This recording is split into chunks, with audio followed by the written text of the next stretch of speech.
Hello vlog people, it is December 31st, 2008, New Year's Eve. Getting ready to embark on a new year, 2009, full of promise and hope. It's very exciting. January 1st is my favorite holiday. New Year's Day is my favorite holiday because it's like everybody's birthday.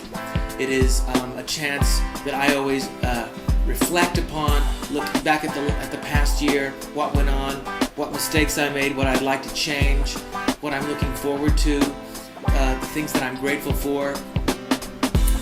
And I love to do that with a few friends on New Year's Eve because we all get a chance to look back and then look forward. For me, this year was pretty extraordinary because the greatest blessing, the greatest gift of the world came with Cooper, our son, who is now almost 9 months old.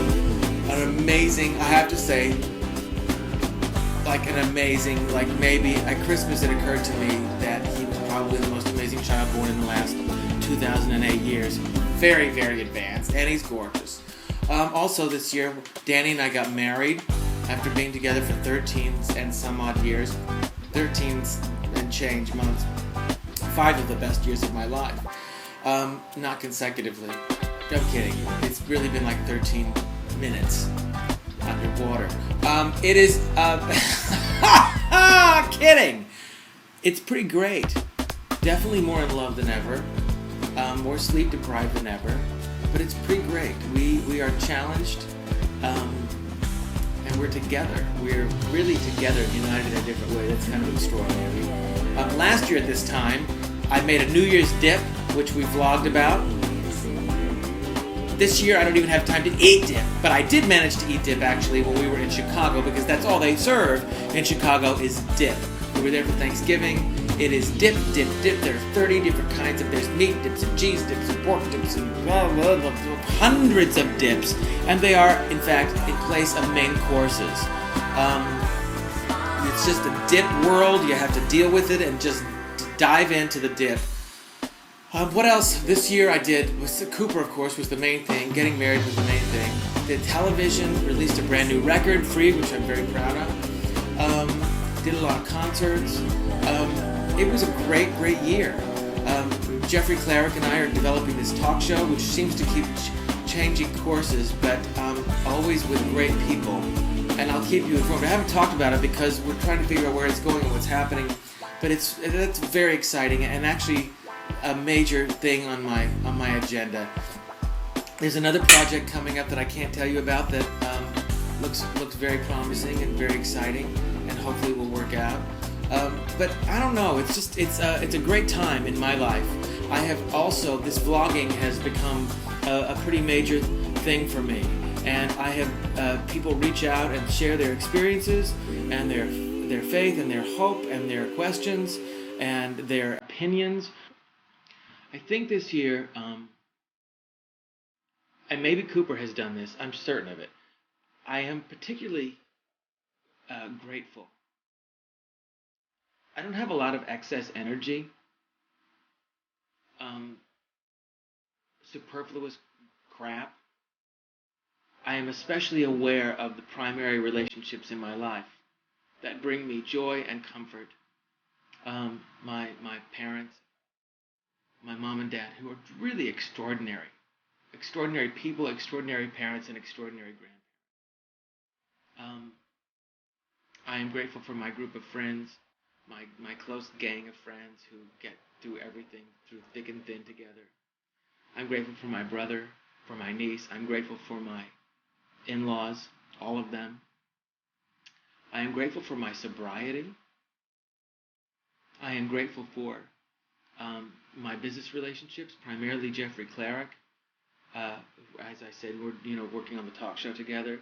And when you in this show business can be crappy, and so when you find someone that is honest and true and inspiring and tenacious, it's a rare thing, and I'm especially grateful for that relationship and excited about it. Of course, mostly I am grateful for my son and for my husband. It still feels weird to say that word, not son. I'm just grateful. I'm grateful for you guys who watch these vlogs, who comment, who got in the heat of this election year, whether you contributed to War on War, or whether you just put in your opinion on the vlogs, or defended what you see as your truth, whatever that is, thank you for participating.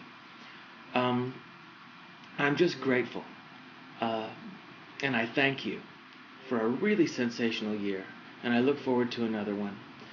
I saw this thing that was sent to me that I would like to share with you. And I'm not trying to be sappy or serious, I'm mostly silly. But I printed it out because I want to keep it for myself for the coming year, and I'd like to share it with you. Every thought, every impulse, every reactive emotion that ignites in our minds caused by the ego is the tool of the opponent. The opponent. The opponent is your challenger. You can call it the devil, you can call it the bad voice, you can call it the thing that wants you to sort of take the easy road. The easy road. Those thoughts and emotions do not belong to us. We only think they do. In fact, the only time we make contact with our soul and true happiness is when we resist those thoughts.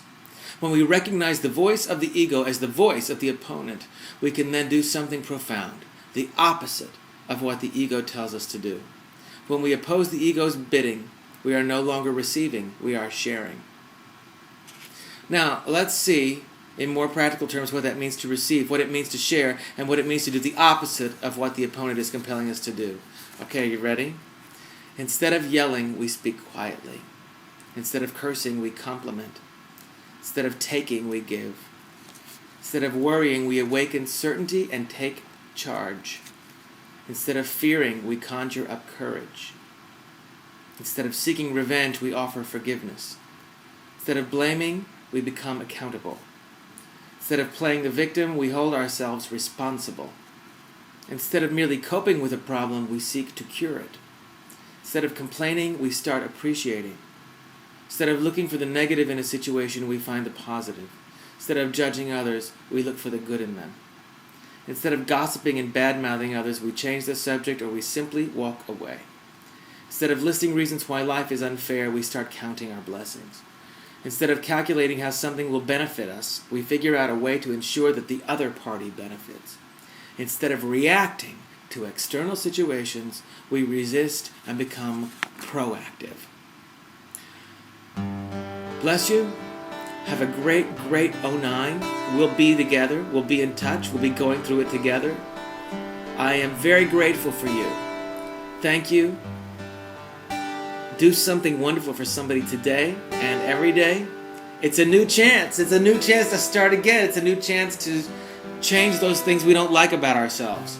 I'm going to lose this freaking 20 pounds. But I have to say, I look good. Have a good New Year's. Bye.